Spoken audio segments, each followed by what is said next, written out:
All right, my friends. Friday night, and we are live, of course, every Friday. We have a Juve Therapy Session, and right here on this very channel. So, thank you if you are already joining live. If you are rewatching this, that's totally fine as well, because this is, of course, uploaded to YouTube directly. All right. So, it's Friday night, and we are here to not only talk about Juve, but maybe talk about life, whatever you want to talk about. Just comment in the chat. I see Juve Daily already, actually, 40 minutes before the freaking starting deadline. He was 40 minutes too early. He says hi in the chat. Lovely to see him. I hope, well, actually, he is still there. With me today, I have Mason. And Mason is actually a guy who I've never met before. So this will be very exciting. But I know for a fact, well, first and foremost, I know for a fact that this guy is a Juventino. Mhm. Yes. That's already a good start. And he also has a blog, sorry, which you can talk a little bit about a bit later. But guys, if you are watching this and are in the chat, just say hi to Mason. Ask him anything you want. Well, almost anything you want. Mason, it's so nice to see you. Hi, man. How are you doing? I'm doing well. Yeah, thank you for having me on, man. I'm a big fan. I love the Friday night live stream. So thank you so much for letting me be a part of it. Sure, sure. Anytime. And this is actually a very good example of this is how we build community. So we start off with just live stream, and then we meet some people, we get together, and then we cross connect, and suddenly here we are. So this is one of the few good things that's happening with because of COVID, Yeah. because everybody is basically at home, and well, yeah, on the lockdown usually. So if you're watching us from Facebook, we're live there, YouTube, of course, and actually Twitch as well. Okay, so Mason, your vlog. First and foremost, Yash says yo. We will say yo back. Why didn't he digitally add some jerseys behind him? Nice to see you, Chris. Nice to see you, Chris. Chris is a regular. Yeah. I What got is Del it there, Piero, actually? and that's a drawing of Del Piero and a drawing of Dybala that my girlfriend did. Wow. Okay. Is she Yeah. there with you? No, she's at work right now. I got the yeah. Darn. I'd love to meet the artist behind the art, but it's lovely. It's lovely. Okay. So yeah. Well, next time, Mason, you'll be doing the digitally added jerseys in the background for sure. Yes. But nice to see you. Nice to see you, Chris. So your blog, Vecchia Signora blog, is that's the name. Tell me a Yes. little bit about well, just promote yourself, where they can find it, and what are you writing about, and yeah, just everything. Go. Yeah, so it's a blog. It's a little different than most UA sites. I don't do news as much. I do a lot of editorial style stuff. So I'm talking big picture opinions. I'm branching out. I have some guest blogs. I've been appearing on some podcasts like Juventini Ta, Back to Black and White. I have a really cool interview coming up this week with Bill Altieri, who's the president of Juventus Boston's youth program. So that was really great. I'll be publishing that. Wow. Wow. But yeah, I'm just trying to do a lot. I'm like a writer by trade, so I'm just trying to bring my love for research to my love to Juve. And you can find Wow. me on vecchiasenorablog.org and BC blog on Twitter. Yeah. Wow. This is so cool because I've been talking with some Juventini before. There is like a dying breed of writers. Everything now is being super effective. 140 characters or just a picture. Social media. It kind of kind of trumps you in a way because you're writing huge pieces, beautiful pieces usually, Thank you. and Thank you. you're spending 5-6 hours maybe or something like that. You're editing and then uploading the whole package. So it takes a while, and for that, well, I really hope you do get the recognition because Thank you. Thank you. it is quality. Yes. So, guys, if you have anything to ask Mason, just go ahead and do so. But while we wait for some questions or whatever, we have to talk about Juve. And I have some sweet graphic for you, my friend. Let's see if I can find it. This is a app I just downloaded 1 hour ago, and I think I'll try this for the very first time. So here we go. This is so freaking cool. I love this. So this is, I don't know if you can see what it is, but this is the formation that we used against Dynamo Kiev in the midweek. Now, my question to you, Mason, is first and foremost, if you are going to explain me how Pirlo is playing based on just the formation, what do you go for? Do you go with a 3-4-1-2, or do you go with a 4-4-2? I think that the 3-5-2 or 3-1-3-2. I don't know. I think that's what it is. What I prefer. Exactly. Because I like how they track back. They go into the 4-4-2 on out of possession, and I like that. I think that suits certain players like Chiesa really well. That does leave us vulnerable though on the flanks. I think it's something interesting to have three at the back. With Danilo now playing pretty well, I think that's something that could be done. But we're having these injury problems, obviously. So who knows? I think we'll stick with this for the game against Torino, though. Sam is in the chat. Nice to see you, Sam, and also Vanilla Cock Pepsi. I love the names. You guys have crazy usernames. Nice to see you, and just ask us anything. We're talking Juve. Well, not only Juve, but Juve in general, because this is a Juve Therapy and a Juventus fan channel. And yes, Mason, it is basically what you're saying. Vanilla. Love it. It is basically a 3-4-1-2 or 3-5-2. And yes, Chris is actually spot on there. And we've talked about this many times. It's 3-4-1-2 in attack. As you say as well, Mason, it's 4-4-2 defending. The thing is, with this weird formation is, especially against Dynamo Kiev, we saw this guy. Just move this one away. This guy, Federico Chiesa, he was so direct.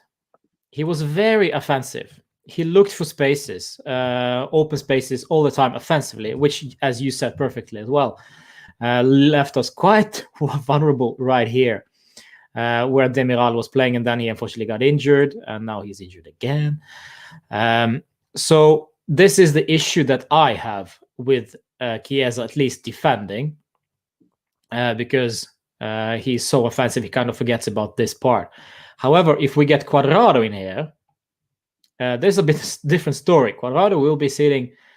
Let's see if I can find Cuadrado. This is also kind of super cool. Let's see. So if we remove this guy and then we find Cuadrado. So this guy will be sitting here. He is not that offensive. Well, he is offensive, but not all the time. So he will compensate for this one.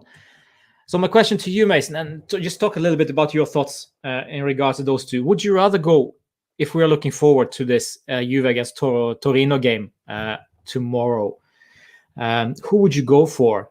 Just not looking at what the probable formations are already being tweeted, but what would you go for, Cuadrado or Chiesa, and why? I would pick Chiesa. I think Cuadrado is, I don't want to say solid on defense, but he's been playing that position a while, so he kind of knows the drill. And up top, he has a tendency just to cross into Ronaldo, which is not bad, but I think Chiesa offers more diversity in attack. I think he's more comfortable cutting in. And I was actually pretty impressed with his defensive efforts against Kiev. I thought he did far better than I thought he would. I was like really shocked to see him tracking back against Mikolenko, I think his name is, the left wing on Kiev. So I think Chiesa should get the minutes and the experience, but at the same time, I mean, it depends on, are we going to play Kulusevski on the left wing? or is that tracking back left mid. I think that if Sandro's playing, then I definitely think we should see Chiesa. But if we're gonna have Cuadrado on the right, we might as well have Kulusevski on the left, just to kind of tip the scales a little bit. Would you say that it kind of depends on what we are playing with on the left side, or doesn't really matter? I think in general, I prefer Chiesa right now, but I don't think either are a particularly bad choice. Yeah. For me, I was screaming for Chiesa for quite a while at the right wing, because I see this as a player who is very clearly better on his right foot rather than his left. So this is why it would be more natural for me to see him on the right side, because then he can cross, he can dribble past the player, he can hug the touchline without cutting inside, like he usually does when he's playing on the left. But yes, so for me, it's like it was only just confirmed that he can fight for the starting spot, at least fight, because he did very well against Dynamo Kiev, and the rumors are that actually Cuadrado will be starting against Torino, which I just don't get, but we'll get back to that a bit later. But this overall formation that you see, let me just remove this Colombian dancing feet, and I'll go back to Chiesa. So this is how we played. Who do you feel? I mean, it's very hard to say who played badly, because the whole team, I think, did very well. But there were some players who could have done a bit better. In your opinion, who was that? I thought, I don't think anybody played badly. I want to start out with saying that. Definitely, I agree. I think that I wanted a little bit more from Ramsey and Bentancur, just because I think they're so hot and cold. I was really hoping that they would step up, especially Bentancur. He was really good last season, but he's going to need to fight for that starting position. I'm not crazy about Rabiot, and that they're kind of similar players, so I was hoping that he would look a little bit better. But it's also hard. Yeah, I mean, nobody was awful. Delic made that mistake at one point, but he was, I thought, the best defender. I was happy overall. Yeah, I think Ramsey would probably be my least favorite of the day, but he wasn't bad. He just was struggling to get involved, I thought.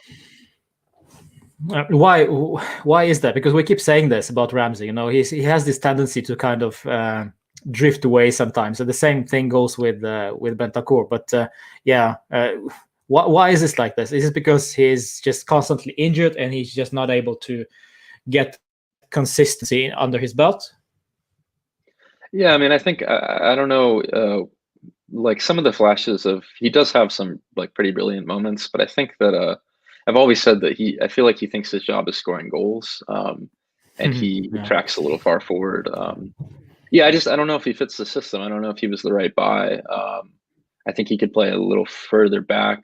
He's not a trequartista. I don't think he's got the confidence under pressure to do that. But I don't think he's a bad midfielder. I just don't think I don't think he can serve up what Ronaldo and Morata need up top reliably. All right, let's go to the comment section, and let's see. Francesco is there. Nice to see you. In the style we play, Chiesa has to play. Let me highlight this one. In the style we play, Chiesa has to play in the right. We agree. McKennie as a midfielder, and that will be great. Yeah, about McKennie, I hear you are from the great state of America. Yes. So tell me a little bit about what's the fuss with McKennie in the US right now, and how do you see some change in? I mean, the Americans, did they kind of always have had this love for McKennie, or they just started now because he moved to this huge club? Did you follow him before he moved to Juve? I'd heard of him definitely, and was vaguely aware of him, but I wasn't. I barely watched him play at all until he came to Juve. But and I really didn't hear many people talk about him. I think it's been in the past couple of weeks that he's gained some traction. And I think he's quickly becoming a fan favorite. He's got a really great personality, it seems. And it's great. I mean, we have Pulisic, but he plays in the Premier League. So it's nice to have an American and in Calcio right now, and I think he's doing really well. I think he's going to develop into a fantastic player, and it definitely makes me proud to know that there's a future for us. Yeah, true. Yeah, very true. Yeah, well, he looks like I completely agree. He looks like a fan favorite, and as Francesco perfectly says there, as a midfielder, in that R will be great, because this is the thing with McKennie. We also had problems with identifying what his actual position is. We've seen him play instead of Ramsey, so being very, very offensive. And to my knowledge, well, as far as I've seen, this guy is not that great at being that guy. He's just the ball winner. He is brought to the club to win the ball back and to fight, kind of like, mini version of good old Arturo Vidal. Of course, not in the same category, but still he has similarities.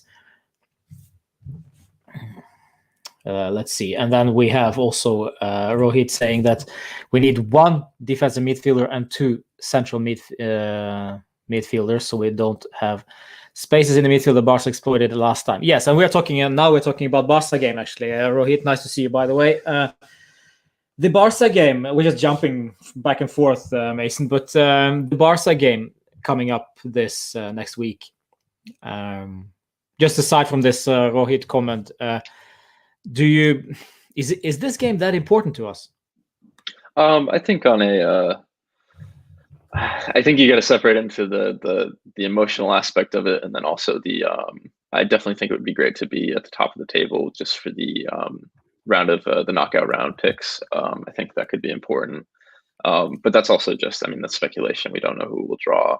I would really like to see us win, or at least tie Barca, just for the I just think we need to enter into this December with a really positive streak, and I think it would be we definitely were embarrassed a little bit last time, and I think with Ronaldo back, we should expect to see something good. Yeah, and it could very well be. Well, I wouldn't say impossible, but it will be tough to beat Barca more than 2-0. And doesn't matter if Messi is playing or not playing, which was rather strange for me that he didn't play for 2 Champions League games.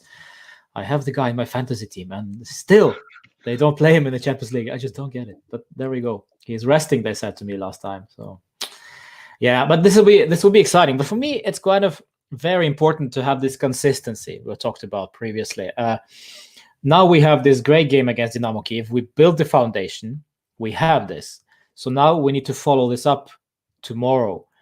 Question is, will we do that? And I can show you also, Mason, the rumored formation. I don't know if you've seen this. Have you seen the rumored formation? I've seen a couple of different ones coming around, but I don't know.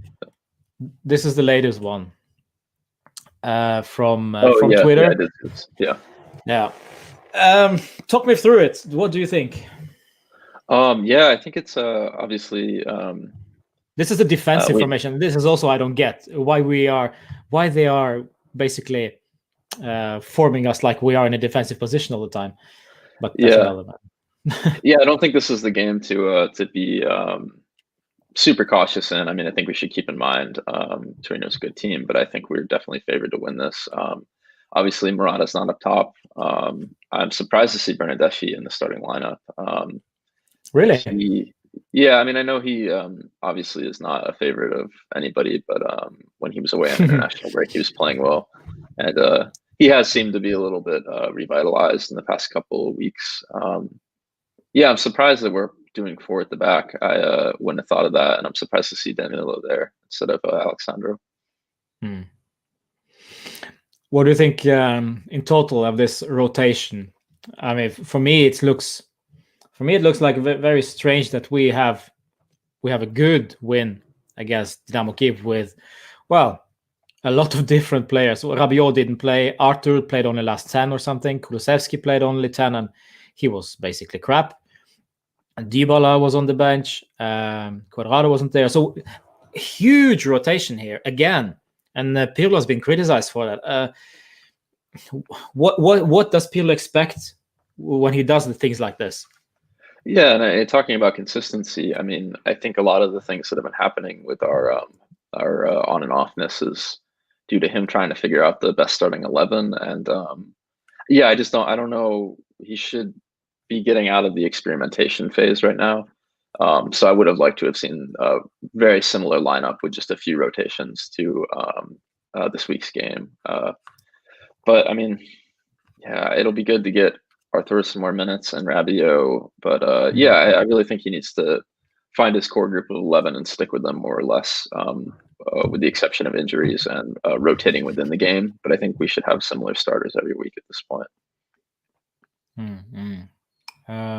Injuries don't help though, Yeah, and the that's true. suspensions as well. Because we have, I don't know if you saw the red card to Morata.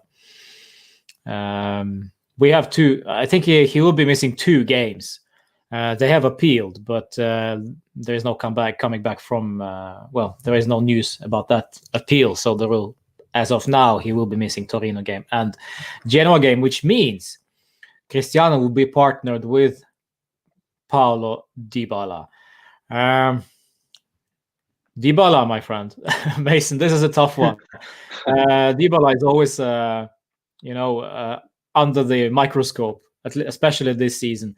He's been out of form, very poor, and the contract negotiations didn't help. The criticism only got even more heated. The fact that people now want him actually gone because of, well, he's not good enough, basically, they say. What's your take on Dybala and his future at the club? What do you think? And beware, if you say something now, you might get some stick in the comment section. But no, never mind. Just say whatever you want, and I'll take care of the Yeah, friends in the chat. yeah. Don't crucify me, but yeah, I've always stood by him on my blog. I think that there is something to be said about a player at his age who can't be consistent, and I think that's a valid argument for why he maybe should go. But I think that he is just suffering a small period of poor form. I think that he's somebody who's very sensitive to that. I think this new style, he's struggling to find his way. I just think it's premature to say that he should go or that he's no longer welcome. I think we need to, especially with COVID. I mean, we can't sell him in January. We're not going to get a good price for him. I think that would be a mistake. I think we need to see when Ronaldo's going to leave. If Ronaldo leaves at the end of this year, selling Dybala would be a huge mistake, in my opinion.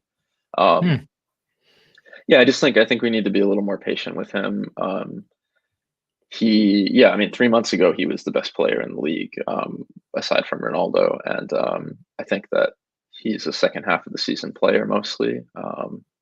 Yeah, I'll stand by him for now. I think if he keeps looking like this for a month or 2 more, I think I might be more open to the idea of letting him go. But yeah, I think we just need to be patient with him.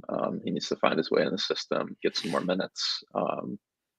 And yeah, I mean, he's an intelligent player, but he's not a kid anymore. So it's definitely time 27. for him to it's time for him to knuckle down and become more consistent, because that's what's holding him back from being at the top tier of players right now, is his inconsistency. But yeah, and I think he needs a new agent. That 15 million, I mean, that's a little bit excessive. I know he's probably open to something lower, but that contract needs to be signed and just done with, and they need to agree on a price so he can just focus on playing at this point. It's not good for anybody. I think it just fuels these rumors, Yeah, that's a good point. It actually was a very bad timing, this contract negotiation started, because he was injured while this while they was discussing this, and an injured player, 15 million, it kind of, no matter who that is, you just have to think twice before you sign that contract, because this is an injured player we're talking about, and we don't know the ramifications when he will be back and how good will he be.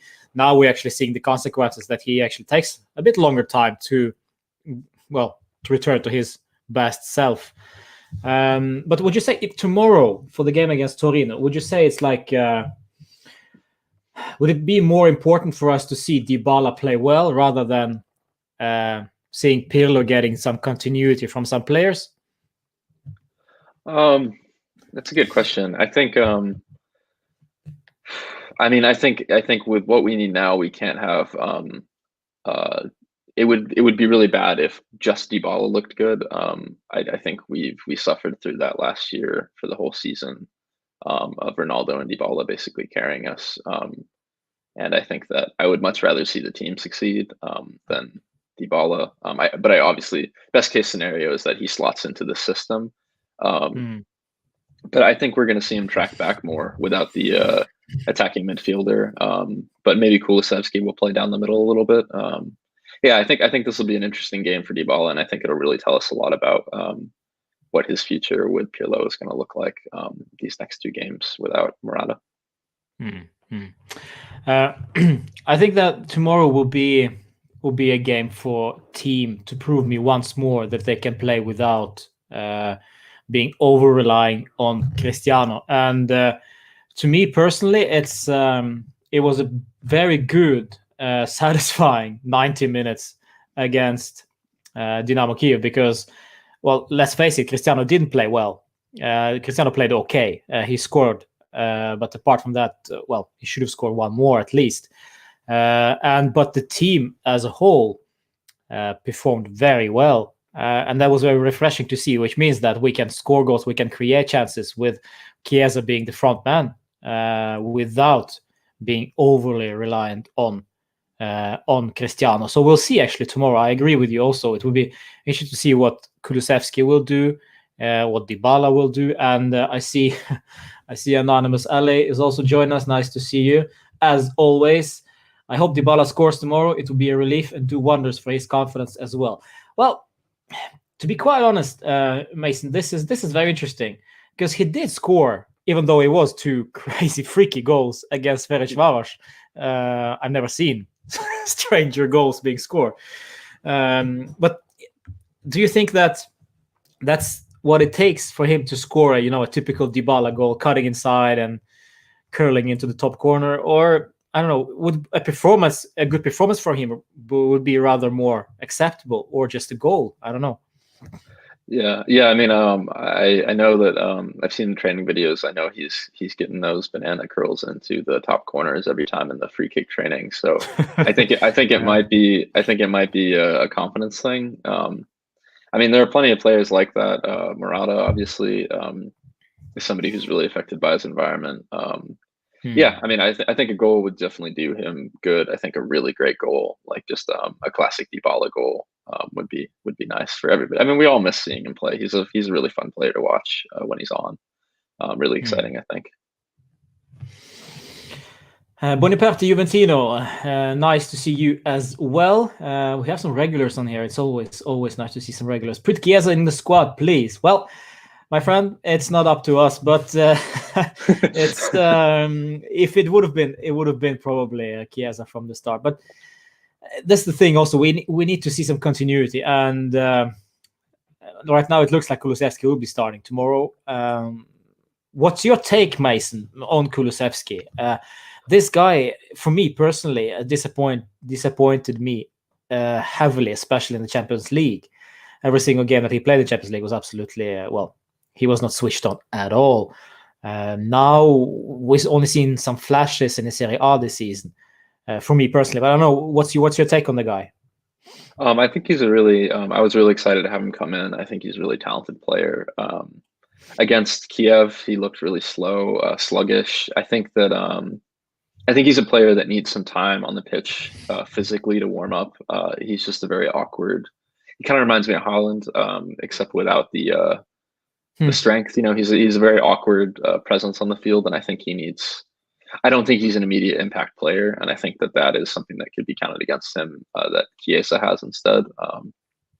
But yeah, I think it could go either way for him. I think he could continue to improve, or he could have just had a good run the first couple games. But I think it's too early to tell. But I think a lot of the criticism he got with Kiev was a little unfair, just because I've noticed that he doesn't come on and immediately start playing amazing. It takes him about 15, 20 minutes to really get in the groove. And he's the kind of player that he really needs freedom to play in his space and roam. And I think that's can be a positive when he's on, but when he's not playing well, we can't just build the team around him. I mean, he's too young and inexperienced.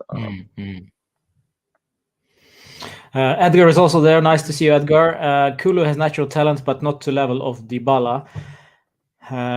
Yeah, I could agree with that.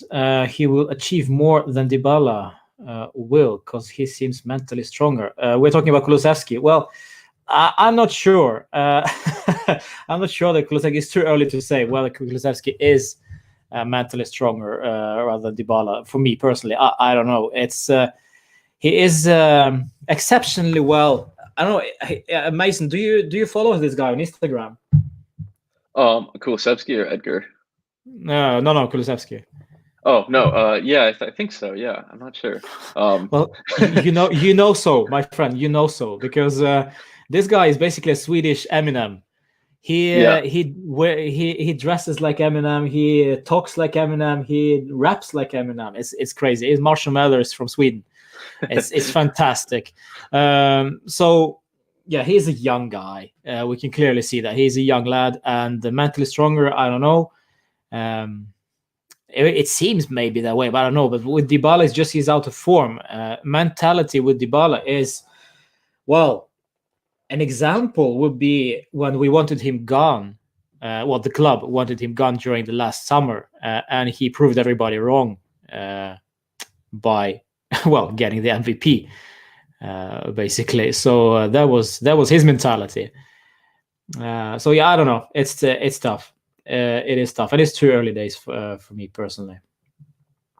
Let's see. We have also other comments here. Goat Naldo. I do not like the name, but that's fine. But I think also Ronaldo is a goat in my opinion. Cristiano or Messi, that's the debate we will never do on this very channel, because it will be roasted any other way. If we say Messi, then we'll be roasted. If we say Cristiano, we'll be praised. But then Messi fans will appear from somewhere. They will just pop up. It's very, very cool. But so we will not do that. But Ronaldo-Dybala duo does not work. What do you think, Mason? Do they work or do they not work?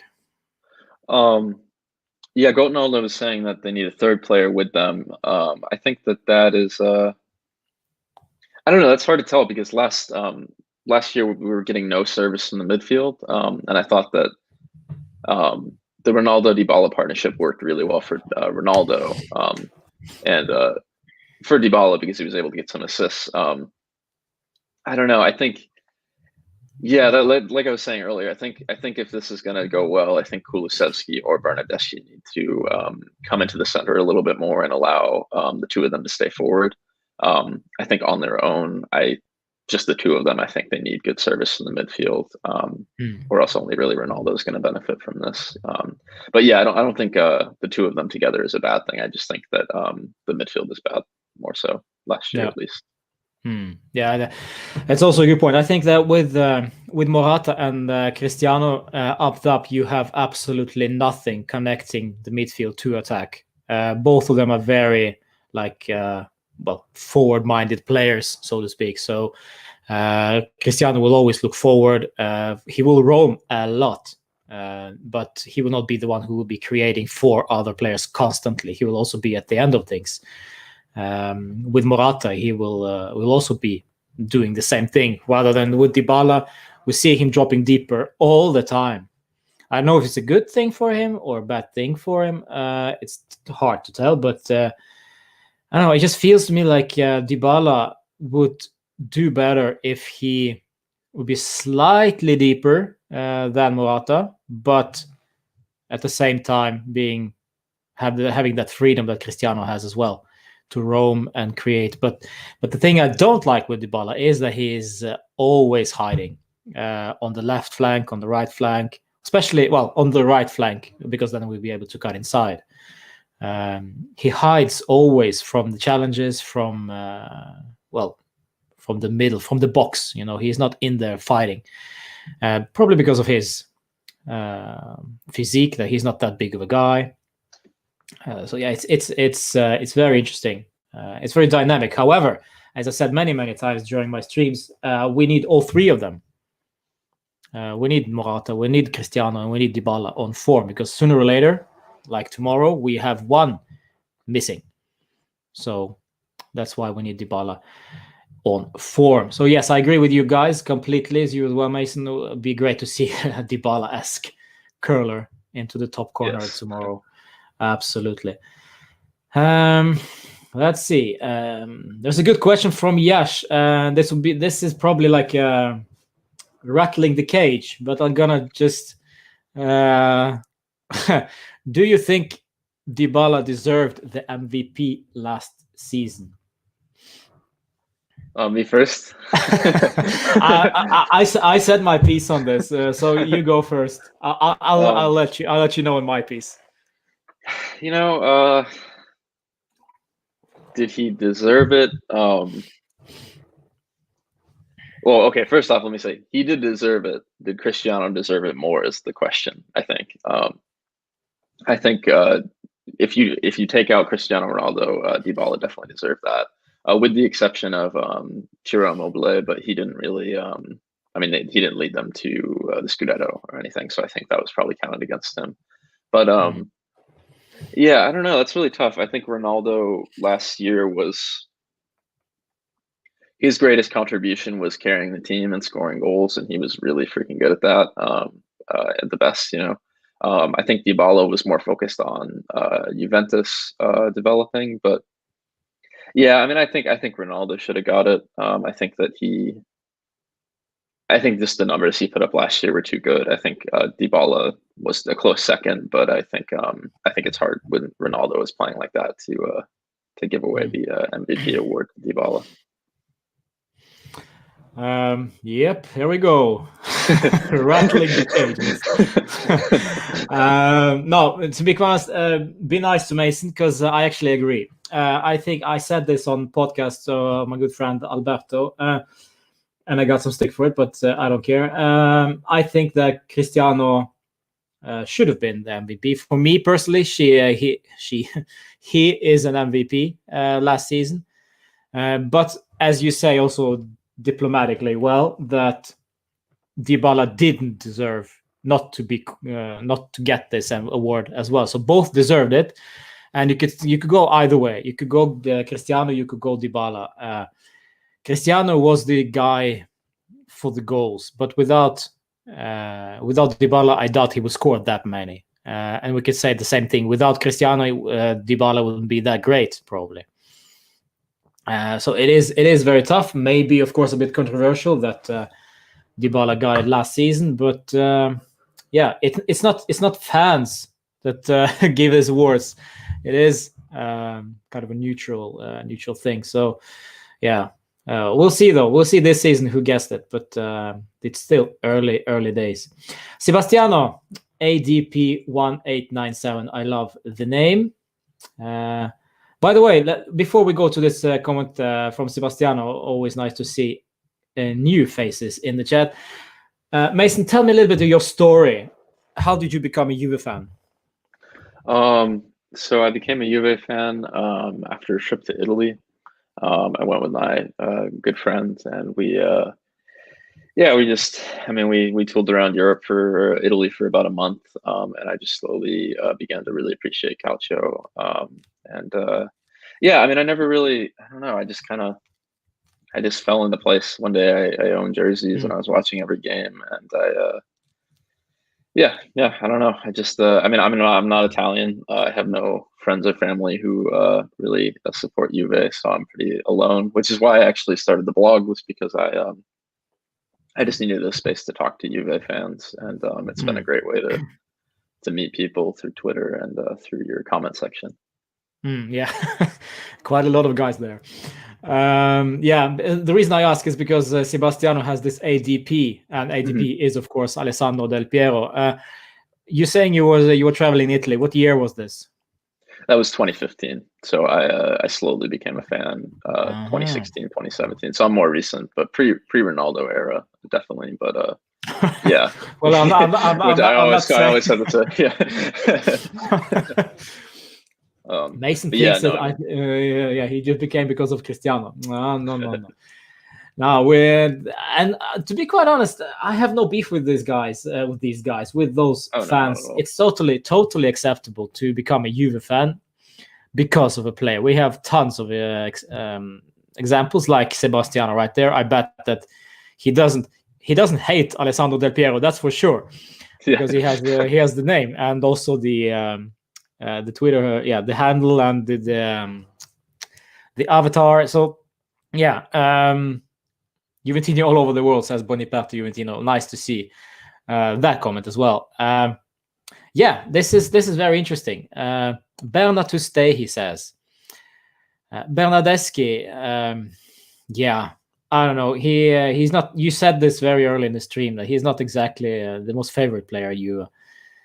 But Sebastiano says he wants him to stay. What's your take on Federico? Well, first and foremost, I don't think he's a bad player. I'm just gonna say that. I feel like that might be an unpopular opinion. I think he's good. I think with the national team, he's really good. But I don't think it's ever worked for him at Juve. I think that he,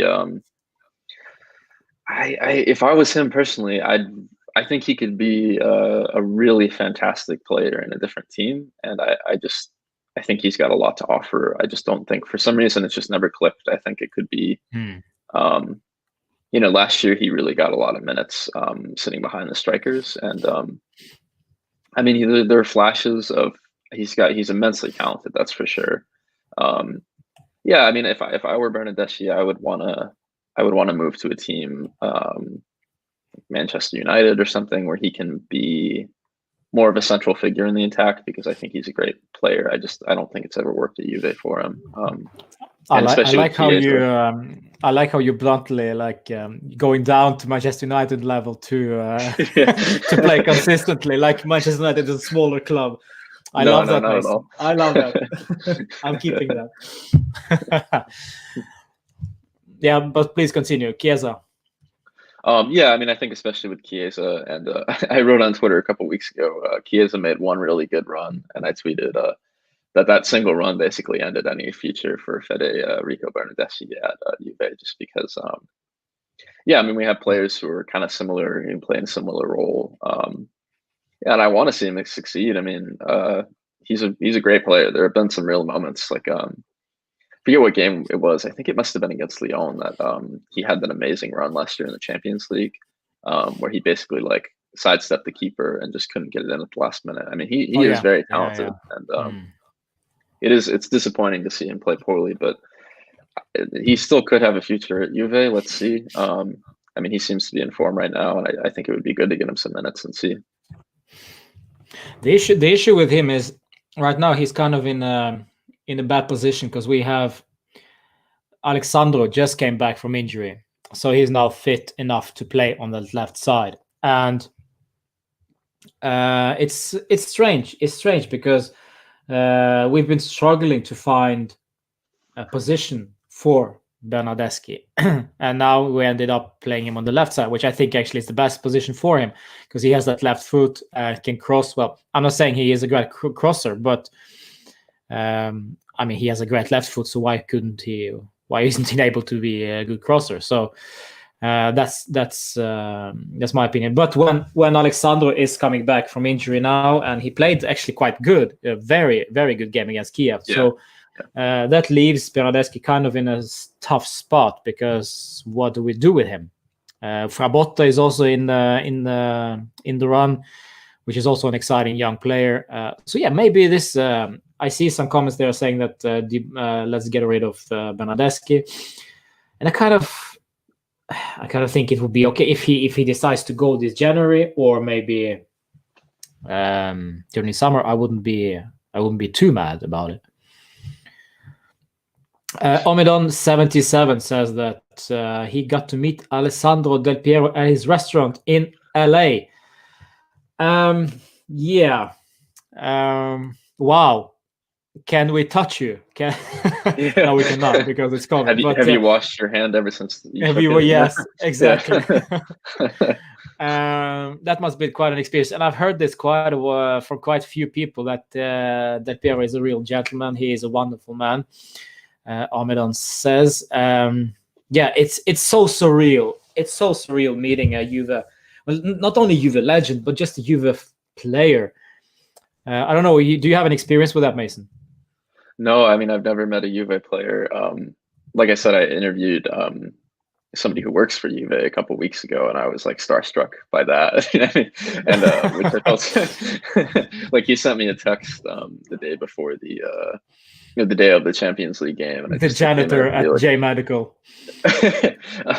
Well, he's yeah. I mean, he's got a big role in the American Juventus academy, but yeah, I've never met a Wow. player, but it felt funny to yeah. I mean, I definitely want to go check out Del Piero's restaurant, but I don't know how much he'll be there now that he's going into the coaching course. Yeah, that's true. That's also a good point. Very good point. Yeah. Have you seen Juve live? Juve live? No. No, have you seen Juventus Oh, play oh, football? Play? no. My girlfriend and I were actually going to try and go this year, but with Oh, there we COVID, go. yeah. So as soon as You're one of those guys. yeah, as soon as we get a better picture of what's going on, we're definitely going next year. Yeah, that's definitely my pretty high on my bucket list right now. Oh wow, yeah. It's yeah. You should definitely, and don't be afraid to take your girlfriend with you because Yeah, of course. it's just perfect. Yeah, it's perfect. It's not only the fact that it is J Stadium, but the Continassa area around the stadium is also well. They have a shopping mall for crying out loud. Just leave her there, and you go to the game, and then you pick her up after you're done. So yeah, it's a win-win. No, but seriously, it's a great place to be, and I love Turin. It's a great city.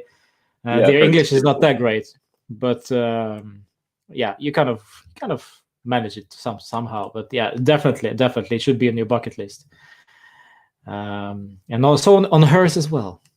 Yeah, no, Turin seems like a great city. I mean, I loved Italy when I went. I didn't get to go up north very much, but yeah, I mean, I love Italy. The food is just, I mean, yeah, it's out of this world. Yeah, it is. Mirgan is in the chat. Nice to see you, Mirgan. Always present. There is a place for everyone this year. We are playing every 3 days. Exactly. We're playing every 3 days. The schedule is insane. Yeah. And this is why we are so active on this very channel, because everything is happening. And talking about everything that's happening, Megan, and also I see RB Coms is joined for the Juve. Indeed. Today, there were some rumors coming out that Fabio Paratici was involved in something dirty. I don't know how dirty that is. We are talking about Luis Suarez, so it's got to be dirty. But yeah, it was regarding his exam for his Italian citizenship. So what are the latest news and what's actually going on for people who don't know? If you're watching this and you don't know what I'm talking about, Paratici is in the mix-up for something, but Mason can let you in on what's happening. Yeah, so obviously in September, Suarez passed his B1 Italian test. Because he's from the non-EU, he needed to pass the citizenship test to play for Juve. And his wife is Italian. Naughty Fabio, yeah. Naughty Fabio, indeed. But the local municipality where the test was taken has opened up a criminal investigation, citing irregularities in the way the test was taken. They're allegedly saying that Suarez potentially was fed the answers or knew the questions ahead of time. And so the local police have opened up an investigation. The proctors of the test have been put on leave, and the Italian Football Federation, FIGC, is also investigating. Juventus maintains that nothing happened, and that Paratici is completely exonerated in their opinion, but they're willing to cooperate with the investigation just to get it over with. And yeah, if they were to be found in the wrong, it would be a pretty serious violation. There would be fines and a possible relegation. And even if the criminal case closes, the Italian Football Federation will still keep investigating it. So it's a pretty big deal. But why is Paratici actually involved in this? They're saying that he may have communicated or lied to investigators about knowledge of basically they're alleging that the test was provided to him beforehand, or that the questions were way easier than they normally are, and they're trying to say that Paratici either lied when questioned about it to investigators, or orchestrated it, which both seem very unlikely. But yeah, the police are saying definitely that there was irregularities in the test. There's not much to say whether Paratici was involved yet, but that's what they're looking into. But the test itself, oh, shout out to Angry Zebra, by the way. I love his graphics. Yeah. But yeah, it's an interesting thing. I think Juventus seem really confident in Paratici. I think it's probably more likely that there was some issue further down the line. I really don't think Juventus would risk something so massive for Luis Suarez. I think we have a history of I mean, we've kicked players out of the team really quickly before, Marchisio, Mandzukic. I think if they really wanted Suarez that bad, they would have just not registered Bentancur or kicked him off the team to get Suarez. I mean, I hope the investigation's over soon and that Juventus are cleared. It's all up in the air, you know. And it's all alleged. I mean, there's no direct evidence currently linking Juventus to the case. The thing is, I find a bit weird is because the rumors about potential move for Suarez was about to go away at that point when he arrived in Italy to do the exam. So we were actually on, I think it was the day before, either it was Paratici or Nedved or somebody who said that we're done with Suarez. We're not doing anything about this guy. We're going for Dzeko. And Dzeko, and then suddenly Morata arrived at J Medical. But the Suarez deal was looked like to be off. Nothing was supposed to be happening. So I was kind of surprised that he wasn't in Italy actually to take the exam. So for me, logically, it sounds strange that we would be involved in this deal, in this fixing of his answers or whatever. It's strange. But then, of course, every rival fan are now screaming for Juve to be relegated because of this. Yeah, and I think in order for us to be relegated, it would have to have been basically sanctioned and coordinated directly by Paratici. And there's no way he's dumb enough to involve himself in this for Suarez, really. It wasn't like, Suarez isn't Messi. You know, it's not like they weren't ever sold on him fully, and Dzeko was always on the table. I just find it unlikely that, if anything, I would just imagine that it would be something between Suarez and the proctors. But yeah, I don't buy it. I just hope it gets cleared up soon. Yeah. I've talked about this actually, Megan. It is true. We've checked this. Juve did actually invent COVID-19, or maybe even Merda did, because they have Chinese owners, you know. So maybe that's where it started, and they hope that COVID is going to kill off the Serie A and they're going to win the league. They didn't by 1 point. But it's a lovely comment. Thanks. That's lovely. We appreciate your comment. Let's see here. Boniperti, Paratici out, Cherubini replace him. Is this a rumor or is this actually happening right now? No, I don't think so. I think it's just only rumor. Is it just a rumor? Yeah, but we've seen this before. The rumors about Paratici moving. But Cherubin is actually in the team already. He is basically understudy to not understudy, but he's working alongside Paratici now, if I'm not mistaken. That's a good question from Prima Squadra. He's always with these crazy questions. I don't know how well do you know these guys, Rodrigo Di Paul or Locatelli? If you're watching Serie A regularly. Yeah, I know Locatelli from Sassuolo. I'm not very familiar with Rodrigo Di Paul. But yeah, I know Sassuolo is doing really well, and Locatelli has been talked about recently. He's young, isn't he? He's early 20s. Yeah. And he's a midfielder.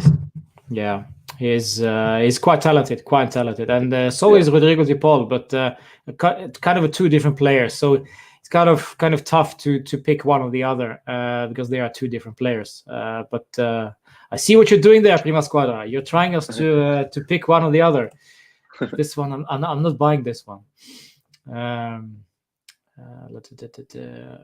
Jad says, "How did you see the DBD, Demiral, Bonucci, De Ligt?" Yeah, that's a good question. Because right now, let's talk about this, Mason, because we have a lot of injuries. We've had a lot of injuries already this season in the defense. Demiral is out. Chiellini is always injured, and Bonucci is just back, and well, De Ligt as well. The one thing that surprised me the most was Danilo and his transformation, because now he's actually looking like a professional footballer who plays at a big club and well, deserves to be there. But Jad asks if Demiral, Bonucci, and De Ligt, if this is a pairing or a three-man defense that you would like to see in the future. Yeah, I mean, I think Bonucci brings the experience and definitely the Juve mindset more so. But yeah, I mean, so earlier this season, I thought he was playing pretty poorly, making a lot of mistakes. But he's been a little bit better recently. He's good for forward play, but so is Danilo, honestly, I think. For now, I think Bonucci should be in pretty often because we need that seniority. I mean, as much as De Ligt can hold his own, really, for somebody his age, I think Bonucci brings a valuable experience to the defense. And yeah, I mean, he was our captain for last year for almost every game, I think. Yeah, he's important to have on the team, but I think that we should get De Ligt and Demiral as much minutes as possible overall this season, just because I think they're the two center backs of the future. I think Danilo is less certain. I think right now he's playing amazing, and I share your surprise because last season I wasn't particularly impressed by him. But yeah, I mean, I personally I think it's more exciting to watch Demiral, Danilo, and De Ligt, but Bonucci has definitely a valuable place there.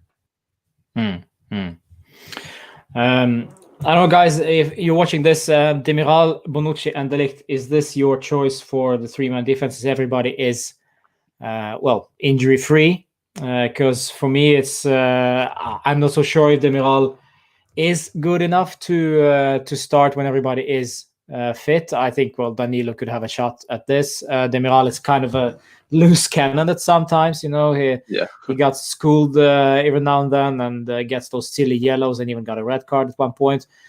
I'm not overly sold on him just yet. He's a good player, and yes, also Radu Dragusin, Boniperti, Juventino. We can let him start against Torino. Well, that would be throwing a youngster to the wolves. I don't know. This guy, of course, we've only seen him for like 10 minutes. It was very, very hard to say anything about the guy. But of course, 18 years old, and he looks like we are re-signing his contract, so he'll be staying with us for at least this season. But here's the thing, Mason, and I'd like your opinion on this. The transformation that we made this summer from Sarri to Pirlo, we clearly see that with Dragusin, Frabotta, those youngsters, they get these opportunities. Why do you think that is? And we didn't have that shot before. Well, we did that last season, mostly because, well, we won the Scudetto, and then the last games were just basically filling up the blanks. But why do you think that is this season? I think it's like a co-occurrence of a lot of things. I think Pirlo, I think, is probably going to be better at developing talent than Sarri. I think that I really like his willingness to throw in, especially early on, like Frabotta. We saw him, I think, 3 games. Dragusin a couple days ago. I think that introducing of younger players into the starting 11 or onto the sub bench is really valuable. I wish that Sarri had done that more. I think as much as it can be, sometimes I do roll my eyes when he brings on Frabotta. I think it's the way that these players are going to develop and be able to take on more responsibility. And I think in the COVID world and with the amount of games, the match load, I think we're going to need to rotate pretty heavily overall with injuries. So I think having the younger players get some time on the pitch is really good. Yeah, and I really hated how Sarri was very bullish in his starting 11. I like consistency, but I really hated how if something wasn't working, Sarri wouldn't change it. And I like that Pirlo seems to be more willing to try things out. I just think the experimentation needs to calm down a little bit now in the season. But yeah, I mean, it's an interesting tactic. He's definitely got some confidence to be doing that. I imagine he's getting a lot of criticism. This is only I think we're coming up on his 10th game as a manager, which is pretty impressive, honestly, that he's got that little experience and he's already at the helm of Juve.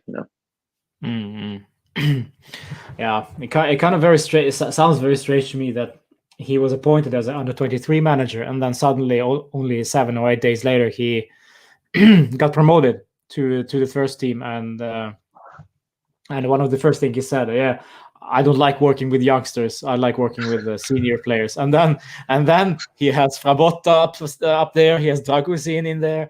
So it's like, and you have, to be quite honest, we have a young squad anyways. Oh, yeah. We have guys like Kulusevski, De Ligt. We keep forgetting this, but De Ligt, I think he's actually younger than Kulusevski, and that's scary. How good this guy is, and the guys like Chiesa, Bentancur is still a youngster. So we have a lot of young players. So it kind of contradicts itself with Pirlo, because he was supposed to be training, working with the senior players, but there you go, you have basically one under-23 team. But yeah, it is what it is right now with the COVID, as you say. Question from Edgar. By the way, before we do question from Edgar, this one we will not do. I said this just because, yes, I want my channel to be working tomorrow as well. So yeah, they will ban the whole thing if if we're gonna get into that discussion. But this is a lovely topic for another day. When both retire, maybe we will get this conversation going. Well, then it'll be Mbappe or Haaland or something. Exactly. Then, Yeah. Yeah, that's also the interesting thing. Who do we think is going to be like the next Messi or Ronaldo? I don't think we will be having anyone for quite a while. De Ligt is very, very exciting, and to be up there. So it'll be interesting to see who will be the next generation. Question from Edgar. Yeah, absolutely. Anyone heard the records? Happy with Pirlo? Because yes, Mason, what do you think of this? I've heard about this. I've heard about players being not necessarily about Cristiano preferential treatment, but about this not communicating his tactics. I hadn't heard anything about Cristiano other than him talking about resting him. But I have heard that he isn't communicating. Yeah, I'm interested to know how much truth there is to that. That seems like that was kind of the issue with Sarri as well. He wasn't a great communicator. Pirlo seems relatively outspoken in his press conferences, more so than I thought he would be. But I've heard that he is like delegating a lot of the responsibility in management to his assistant, who I'm forgetting his name now. Tudor, I think his name is. Tudor, yes. Yeah, but yeah, that would be really unfortunate if Pirlo wasn't communicating effectively. But I think that yeah, I mean, I imagine he's probably a pretty pensive coach, and that he probably takes a while to think about what he's going to do, and clearly he's still not sure what he wants to do. So maybe he's just still trying to figure out himself before he communicates it to the squad. But yeah, I hope it's not true. I mean, I really don't think we can. I really don't want to deal with another coaching change. I really want Pirlo to work out. Yeah. Talking about Cristiano, guy just scored his goal number 750 against Dynamo Kiev. That is absolutely insane. And just as I say this, there is a comment. This guy just hates Cristiano. There we go. I think it's not about me. I hope this is not about me, but because I don't hate Cristiano. But next Messi will be Joao Felix, also Portuguese. Juve should have bought him. Well, I'm not so sure. But I think he had a pretty serious injury. I don't know Joao Felix that well, but he had a pretty serious injury this season or last season. Yeah, he wasn't playing super well last season. It was weird. He went to Atleti, but obviously I don't know why I'm forgetting his name. Diego Simeone is a defensive coach, but this year it seems like it's really working out for João Felix. So it's he's definitely an exciting player to watch. What do you guys think about Dragozin? Niam says, ask us this question, and nice to see you as well in the chat. Well, it is for us. It is exciting. At least for me, it is exciting. But it's 10 minutes. That's what we've seen him against the Dynamo Kiev. We were up 3-0, and his stats for passing. I really want to see those stats because I think those stats are absolutely crazy. He was like passing to De Ligt all evening. But it's too early days. But as we said, Mason also mentioned that it's always nice to see youngsters coming up through the ranks, and this one being one of them. And I think, yes, Boniperti said there, Elia Petrelli is Pirlo's future striker. This is under 23 youngster. Do you know of him, Mason? I've heard the name, but I've never seen him play. No. How old is he? Is he 18, 19? I don't know, to be quite honest. Boniperti Juventino probably knows more than we do, but he works for he is probably 423s.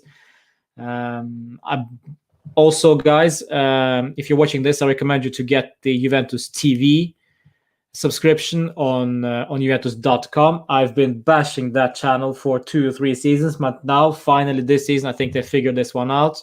So they are streaming under 23 games usually, and they're also streaming Juventus Women. There's a small fee for that, but I think it's worth it. I think they actually got this to work this season. So Juventus TV is very, very good alternative for us who are not based in Italy, because then we get to see other teams rather than just the first team. So under 23s and sometimes also even younger. I think under Primavera as well. I think like Viareggio Cup or something. But yeah, Juventus ladies as well. So Elia Petrelli might also you'll be able to see more Petrelli there. No, João Felix says Boniperti. Okay, he's 19. Yeah. Oh, okay. Yeah, I'm gonna look him up and see if I can find some highlights after this. Yeah. That's how it is. That's how it is. Moving forward from this, we basically need to talk also about. We talked about these injuries at the back. Giorgio Chiellini, just briefly, injured again. Of course, good soldier for the club, but in my opinion, he should just retire after this season. Do you think that's smart? I think what are we doing now with Chiellini? Are we keeping him maybe for next season just as a 5th option, or I don't know? Your take on it. I wrote a piece a couple weeks ago about how I think it's probably time for him. I mean, he's an interesting case because he's not playing poorly when he's playing. You know, that's really nice to see. He's still amazing when he's fit, but I think his body is just really physically, it's catching up with him. I don't know if they're rushing him back. We definitely don't need to worry about that now because Danilo's in form and De Ligt is back from his shoulder surgery. But yeah, I mean, I think that if whatever is happening is recurring, then I think it's time for him to hang up his boots. Just because, yeah, I mean, he doesn't need to destroy his body this year, and I would like to see him finish out the season and hopefully get some minutes because I think he really, we do need him on the pitch and on the sideline, especially. I think it'd be nice if he could stay as a really occasional player, you know, kind of like Buffon, you know, take maybe a reduced salary. But he also has his MBA in business management. So I think that when he retires, he's probably going to work with Juve. So yeah, I'm excited to see that. Yeah, somebody said free up the wage bill. Yeah, I think he doesn't get paid too much, but I think no. Yeah, it'd be nice to see him maybe renegotiate his contract like Buffon did, even though Buffon left, obviously. But yeah, physically it seems like he's near the end. But as a player, he's not getting worse or anything. He's just not able to play. And don't forget, also we have a certain Daniele Rugani still alive and kicking. for Ren. Unfortunately for him, he's injured for quite a while. He've only played like 100 or something minutes, so been injured for a month or something. So barely seen him play for the French side. So he's actually only on loan, so he will be back after this season. And by the looks of it, nothing tells me that Ren will gonna buy him outright because, well, he's been injured so far. So yeah. So there are some of you guys there are saying keep him. Some of you saying that it's over. Interesting take. Interesting discussion whether we should keep him for the seniority, as Angry Zebra TV says in the locker room. I don't know if this is a good shout, Mason. Yeah, I think somebody else had also commented about keeping him on until we win the Champions League. Yeah, I think it would be really nice to have his leadership is the biggest thing that I think would be missed. So if there's any way that we can keep him for another 2 years, like, yes, we definitely should do it. But I just don't know if he's going to be playing much in those 2 years. But if he's comfortable being mostly a locker room presence, and maybe it would take a reduced salary. Yeah, I mean, he's pretty much like one of the last of the old guard. You know, I don't think Bonucci quite has the leadership and the status around the locker room that Buffon and Chiellini have. And yeah, I mean, why not? I mean, we're kind of a superstitious league. You know, it wouldn't be the worst idea to just have the old guys around just for motivation and guidance and experience, if we can make it work out financially. There's a good question there from Yash.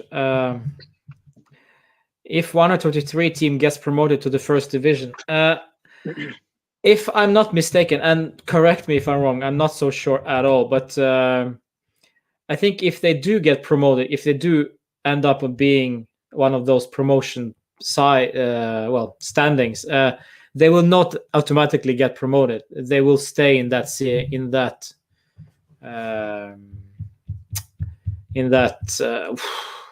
division, so to speak. Series C, I think, right? Series C, yes. Yeah. So they will not get promoted. They will only stay where they are, just because this is on a 23 side. If I'm not mistaken, I'm not so sure. But do you know something about this, Mason? That I don't.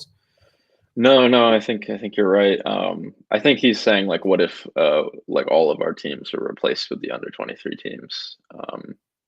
Like, what would that be like? I think it's an interesting question. I don't want to know. I don't want to know. I don't want to discuss that. I'm gonna get relegated, guaranteed. Nah, I don't know. Maybe not. Interesting though. Interesting. Chiellini would be an extra at Helena. Chiellini would be interesting, excellent mentor for the Juventus team. Yes, yeah, he would. The issue with Chiellini is that he is not that typical leader of. He's not the one who screams. He's not the one who leads by the vocal aspect. He always more of leading by an example. Like guys like I don't know, Buffon might be maybe an exception there. He always shouts him, but as well is also leader by example. But Del Piero never was that guy. He was never the one who shouted and screamed at players. He was not that grinta, but he led by example, by his professional attitude. And I think this is where an excellent mentor comes in terms of how do you become a professional player. But in my opinion, there is no better example than Cristiano, for sure. If you have if you want to look at a professional player, just look at Cristiano, how professional he is with his own body, how he takes care of it, and how he is. He's during the training sessions, he is the first one to arrive and the last one to leave. So yeah, it's we have a lot of good guys actually in at Juve right now in terms of leadership, but somehow I feel that, I don't know, Mason, if you agree, somehow I feel that our older generation isn't able to transform that, fino alla fine Juve mentality to the younger players.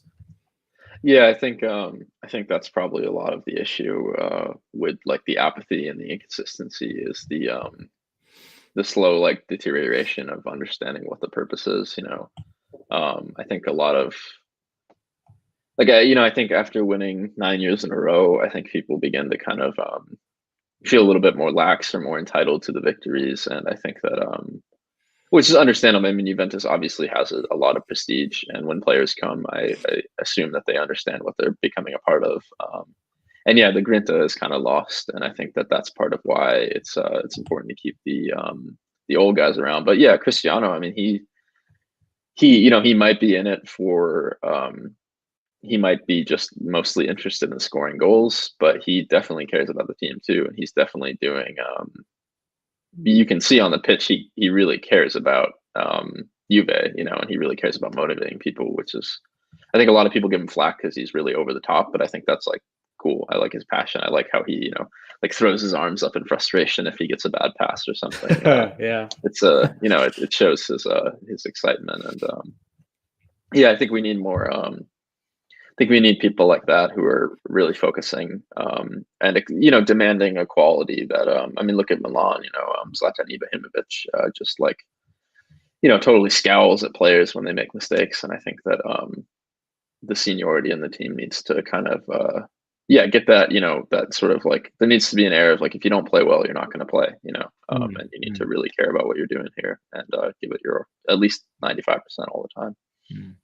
Yeah, for me, the captaincy issue has always been that if you are going to be the captain, you have to have this leadership skills in terms of saying your piece on. If you are not if you're not happy with one player's performance, you say it like it is. I was a Cuadrado. Why are you freaking passing that stupid ball like this? It's not so hard to play a simple pass. I mean, you could say the same case about. I mean, anybody basically. If somebody makes a mistake, you are more than inclined to comment on that, and that will motivate that player in a good sense. Because guys like Arthur maybe need that kick up their ass, and the same thing goes with Bentancur. It's there will need to be some vocal guys. But right now, as I said previously, there are a bunch of. And I'm not being racist, whatever. No. I'm just saying there are a bunch of South Americans in the team who are a group of people. They always hang around. They always hang together. They are a group of friends. They are buddies. But there is no leader in that group. So they are all too nice to each other. So I want somebody out there who just basically says it like it is. You're a stupid idiot. You're playing badly. So get your ass together and please, we have a game to win. But I don't see that right now. It's actually quite visible because we have no fans, so you can actually hear what's happening on the pitch. So I don't hear players scream that much. I only hear them, basically switching messages or telling each other what to do. But there is no like a leadership comments. It's always from the sidelines, if Bonucci is on the sidelines or Buffon. So I miss that. I miss that grinta. I miss that kick up the ass sometimes. Yeah, I agree, and I think that I think somebody like obviously Cristiano just provides that daily, but I think that I think he sort of exists on a different level where everybody knows how good he is and everybody knows like what he's doing, and I think it'd be really great to have a player like Dybala also step up into that leadership role, or De Ligt. I think De Ligt could be a great captain one day if he started to get more vocal on the pitch. But I think we need somebody in addition to Ronaldo who's really calling the shots on the pitch. I think Dybala would be great to lead. There's a lot of South American players, and it seems like they're all very tight. And I think Dybala would be a great to like galvanize his core group of friends within the squad. You have to be the captain's armband, have the captain's armband to be a leader. Just look at Ronaldo's example. Yeah, that's true. But however, this is also my question. I cannot get the proper answer. Maybe you can help me this one, Mason. But what does it need? Why do you have to be a captain? What does that give you? That special treatment? Why is one a captain? Yeah, I mean, I think it's interesting when Juve does it for seniority on the pitch. I know last year Cristiano took off the captain's armband when it was given to him, and I think he gave it to Blaise Matuidi because he had been on the team the longest. And I thought that was the most captain-like behavior I'd seen. So yeah, it's not about the armband, but I think the armband signifies the yeah, I mean, you're joining a list of. It's like putting on the 10 or something. You know, you're stepping into this role that's much bigger than any individual player. But I agree, you don't have to be. You don't have to wear the armband to be a leader. But the Yeah. armband definitely matters for some. It kind of contradicts the point that we were trying to make earlier. I think it was a couple of weeks ago. The captain is being made able. He's the only player who is able to talk to the referee, to discuss things with the referee. So in that, if we are basing, if a term of a captain, the definition of a captain is a player who can talk to the referee and that's it, then this should be a leader, basically, of the team. In my head, if I am being logical, a captain is a leader. So my question is, if we're giving this to Matuidi, if we're giving this to Cuadrado, to Alexandro, these guys have played games for Juve, no doubt about it. They have quite a lot of games under their belt, but are they leaders? Oh That's no, yeah, that's the question, because I'm not so sure I'm so comfortable to rely on Cuadrado going over to the referee and kind of, yeah. No, I shake mean, him up a bit. yeah, I disagree that we should do it based on it. We shouldn't be doing it based on seniority in the club. I think we need somebody calm. Like I don't know if you saw when Dybala had the captain's armband on and was arguing with the ref after the final play against Benevento, I think. Benevento, yes. Yeah, and Delict came up and pulled him away, and I thought that was. I mean, a lot of people were upset by that, and I don't know what really was being said, but yeah, you need somebody who's willing to go talk to the ref, but is also calm enough and articulate enough that they can not lose their head and not get sent off. I think that's really important. Yeah. Yeah. So I agree completely with Mr. T there. Ronaldo can be, he is a leader without being a captain, and that's totally fine. Question is, what happens when we have guys like Cuadrado or Alexandro as our captains? What does that make us? But yeah, we'll see. We'll see if this happens again, and we'll analyze this a bit further. Let's see. Yeah, Ronaldo never gonna wear the Juventus armband. He only wear a one armband, and that's from Portugal. Well, yeah, that could be very true. Yeah.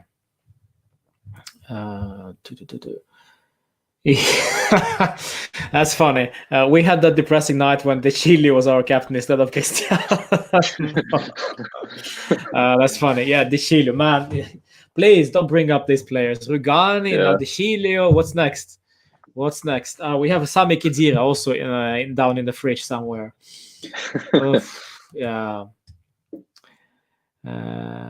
Yeah, and this is actually a good point. Yeah, we had Del Piero as captain for ages. That's true, and he was a silent leader. So he led by example. That's by his professional attitude, and that's what I'm saying. But I don't know. It's just I could respect Del Piero being a captain just because he was a freaking Juve legend, but giving it to Matuidi or Cuadrado, it just doesn't sit well with me. I'm sorry.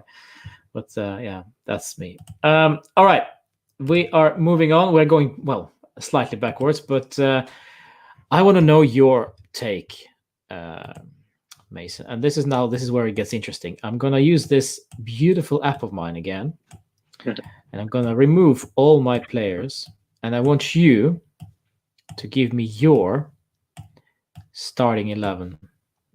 Doesn't matter what position, what formation Pirlo is playing right now.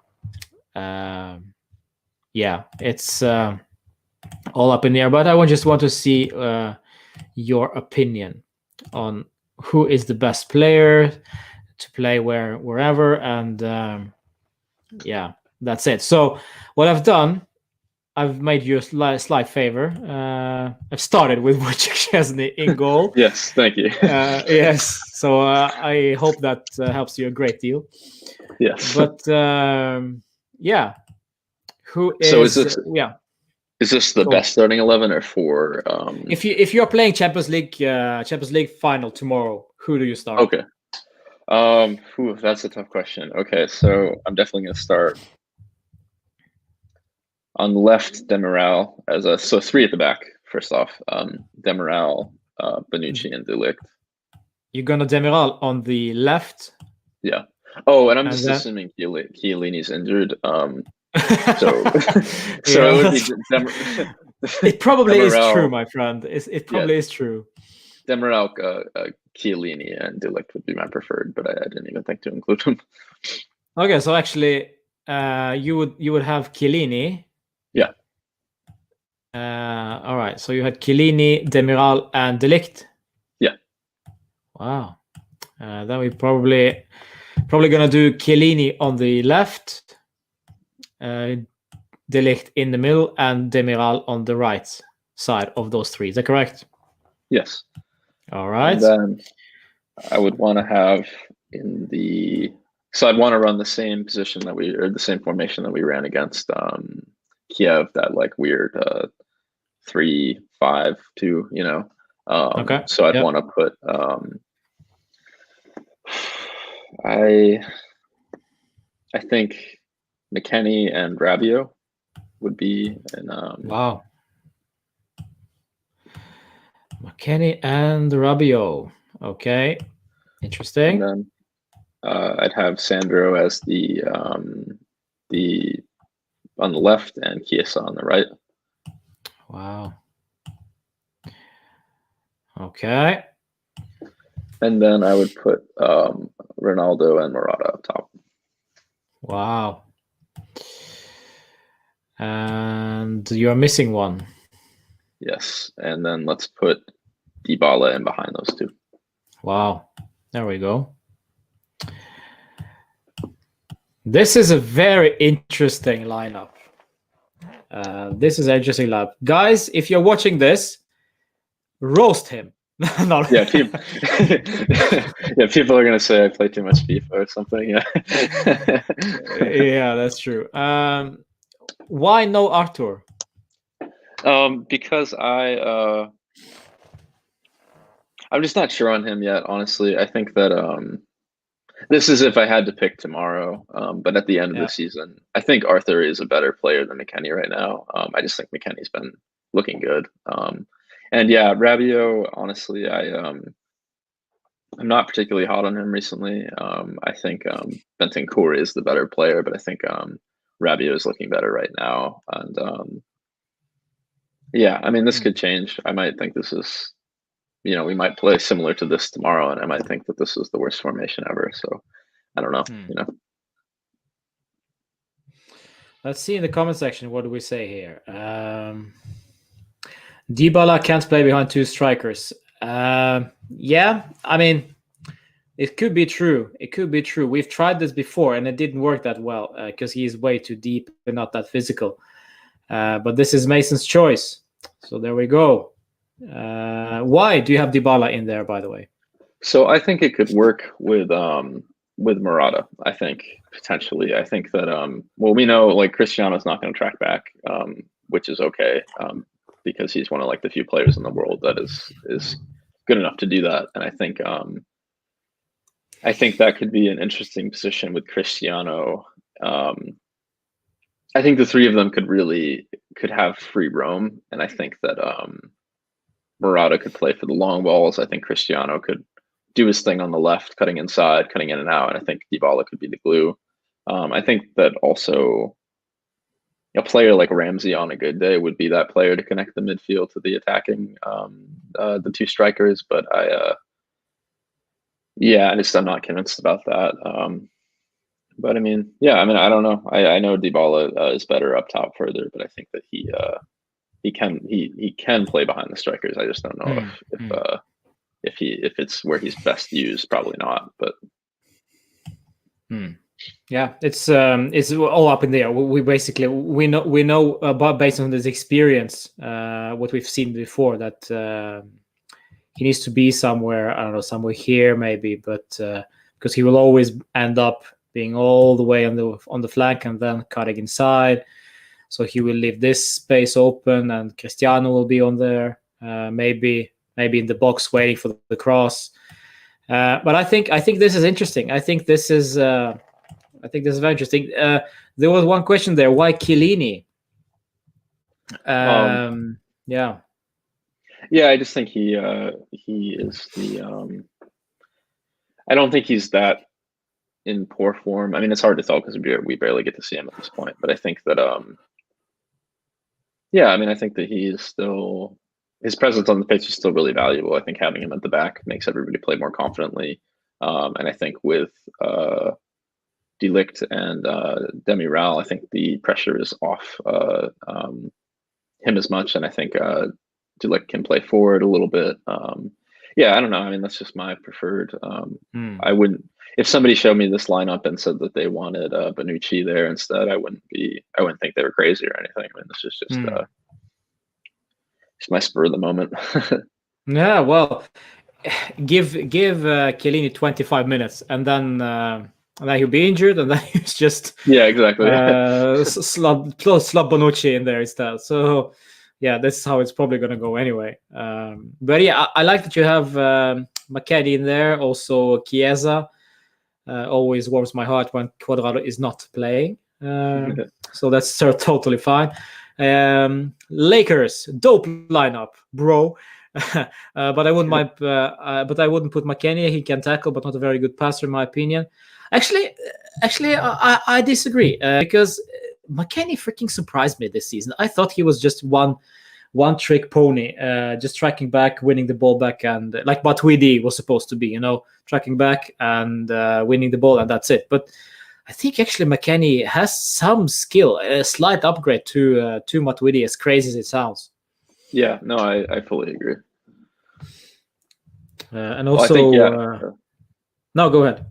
I just think that he is like Blaise Matuidi 2.0, but better. He has that that sort of box to box running. But yeah, I think that his passing, he's super decisive with his play, and I think once he gets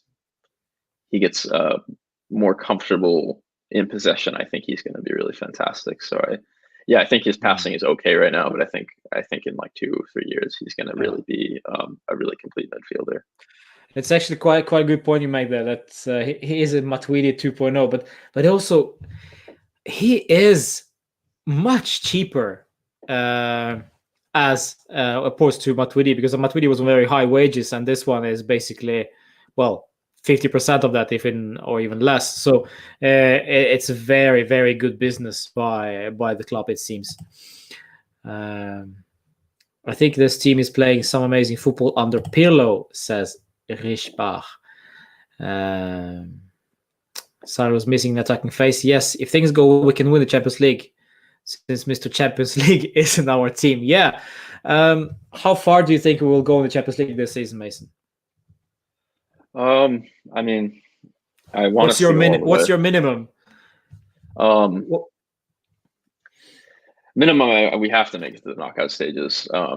Again, definitely. I think that's what I want to see. I think I want to see us make it to the quarterfinals, semifinals. I mean, I want to see us win, but I think making it to the quarterfinals is where I'll feel like, okay, we're not backtracking from last season or the season before. But I think now, I mean, UEFA just changed the coefficient ranking. I think I don't think we are number 3. Yeah, I think that Pirlo might actually surprise us later in the season. I think this is something different this year. I agree. I'm happy with the way we're playing when we're good. We just, if we could play consistent, we could win the Champions League, definitely. Wow. But Bayern would be tough, obviously. Bayern would be tough, I think. We said this for many, many years, even before you became a Juve fan, Mason. We've said this during the 90s even. Juventus are Juventus' worst enemy.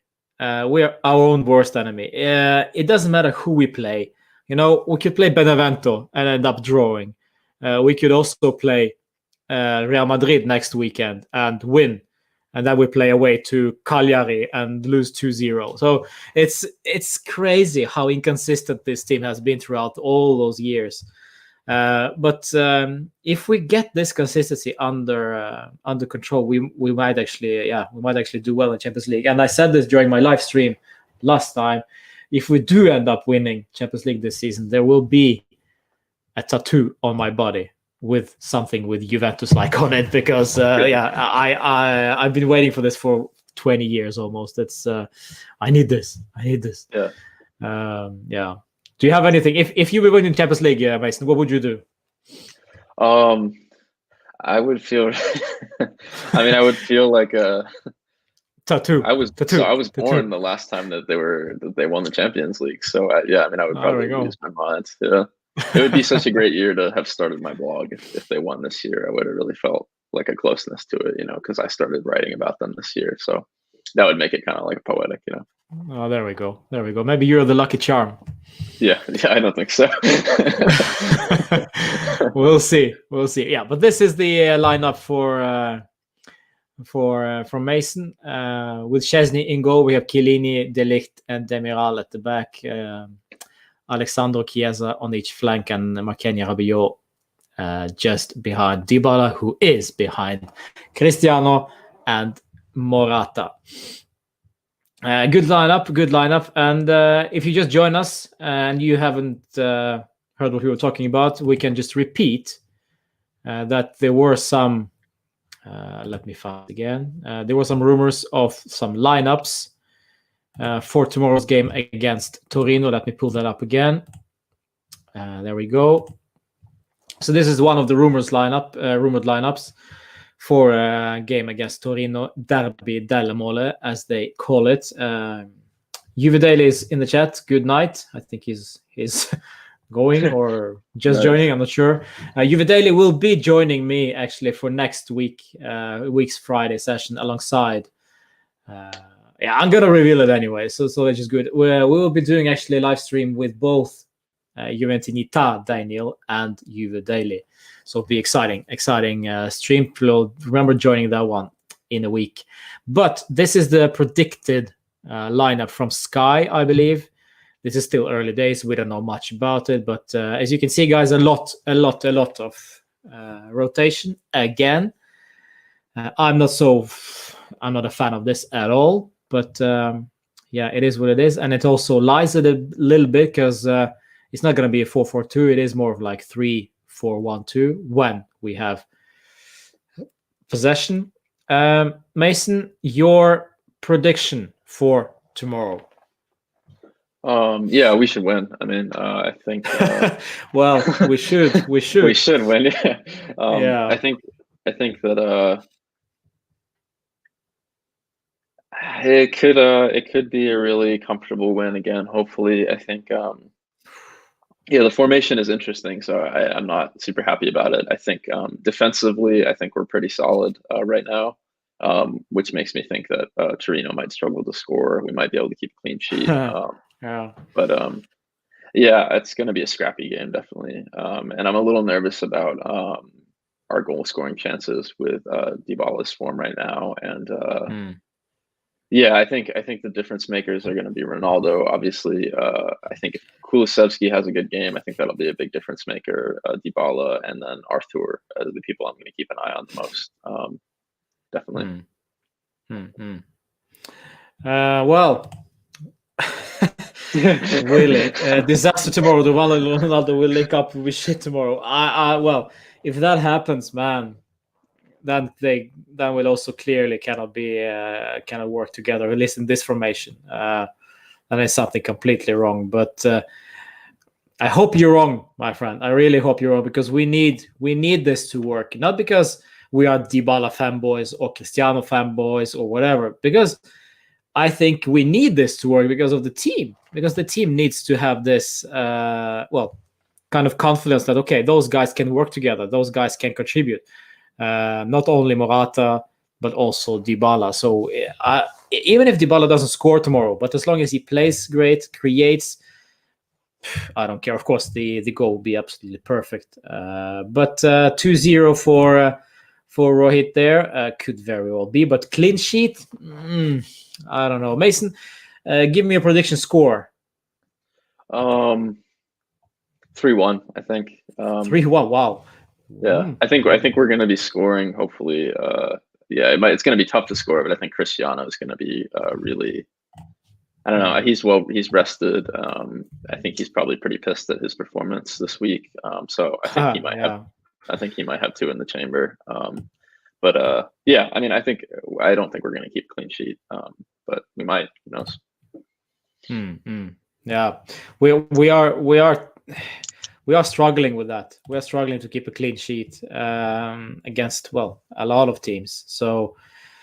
It will be tough. It will be tough. And Torino, if I'm looking at the table right now, Torino, they are third bottom. They have only 1 win, 3 draws, and 5 defeats. They are the team who has conceded the most in Serie A. 22 goals in 9 games. And let's see, they're they won against Genoa. This is the only game they won against, and that's also Genoa in the bottom. So it's really it's there for the taking. Even though it is Derby della Mole, it is a derby. Anything can happen in a derby. It's completely open, but it looks like we could do this once again. I really, really hope so, Mason. Yeah, I do agree. I'm not so sure what to give. Where is Chiesa? Yes. That's a good question. That's a good question. This is a good question. Where is Chiesa? Because you reward good performances with being benched because seniority again trumps the performance and the attitude. So Cuadrado will be starting and not Chiesa. This is also a good question, Pierre, and we don't know the answer to that.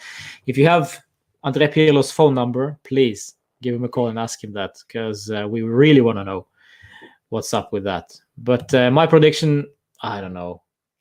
It could be anything. I go with 3-1 is a very tempting one, Mason. But I'm not so sure. 2-1. I think we're gonna concede. Something strange will happen tomorrow. Let's go 3-1. Let's go 3-1, and we will see. We will see what happens. Yeah. All right, guys. I think it's time to round it up, and we have our predictions. So both Mason and I do 3-1. We'll see what that happens, I mean, anything can happen. But also, important thing is injuries. I don't want any more injuries. I don't want any more red cards. Please stay healthy. Because we need those guys for Barca game as well. Well, we don't need them for the Barca game, but we need them fresh in any case. For the Barca game, also will be exciting. What will happen then? If we do, we probably will end up at the second spot in the group. Mason, what do you think? Who is most comfortable opponent for us if we're going into the knockout stages as a number 2? I don't have the list in front of me, so I'm trying to think off the top of my head who made it through.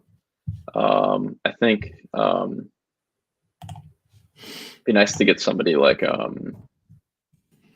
who was in that group with Inter and Real Madrid. It was Mönchengladbach, right? Shakhtar, Mönchengladbach. Yeah, I think I'd prefer Mönchengladbach as our opponent. I think that might be the easiest, but I don't know. I mean, it's hard, it's impossible with the Champions League to predict. I thought Lyon was going to be the easiest team last year, and they had a really good run. So but Shakhtar would be an interesting matchup.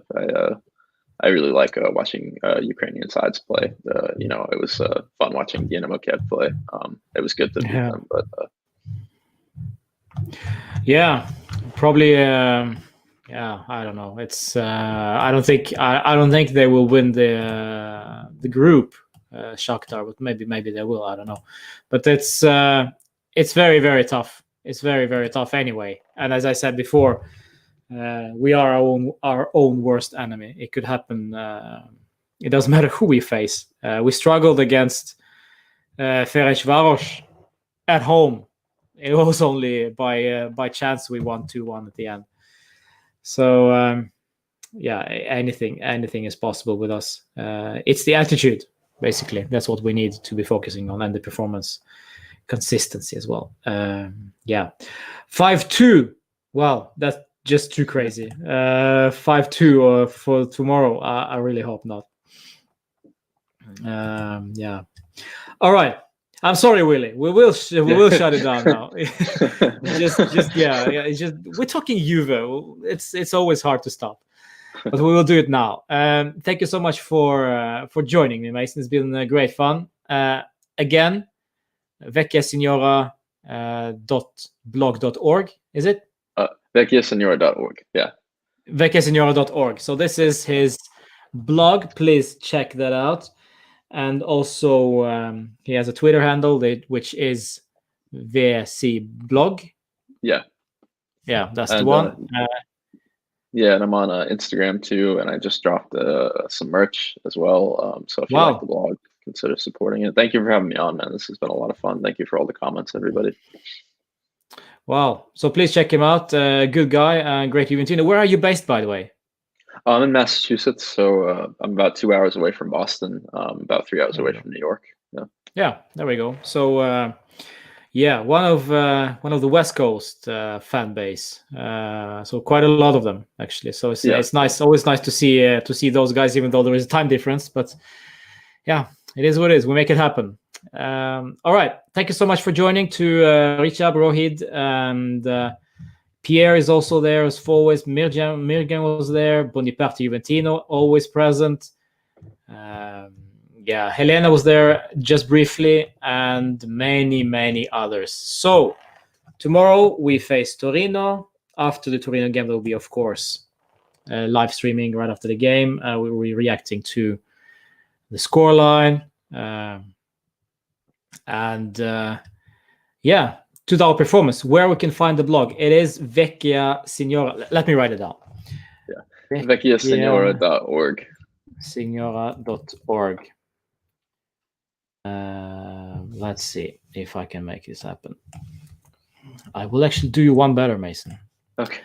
I will vecchiasignora.org. If I can make it happen. I'm sorry, Willie. We are soon done. I know, Willie's like, please, I want to shut off my phone. I'm sorry. I gotta promote Mason. So just a sec. Let's see. Where? So there we go. Yeah, that's it. Yeah, there we go. Vecchiasignora.org. And you can see a bunch of my thumbnails as well, the bookmarks. So there we go. But this is his website, vecchiasignora.org. Please check it out. Like his channel, like his blog, and like this channel, and subscribe to this content as well. See you tomorrow, of course, for the full-time reactions and player ratings, as usual. Fino alla fine, my friends. And Forza Juve. Thank you so much if you joined us.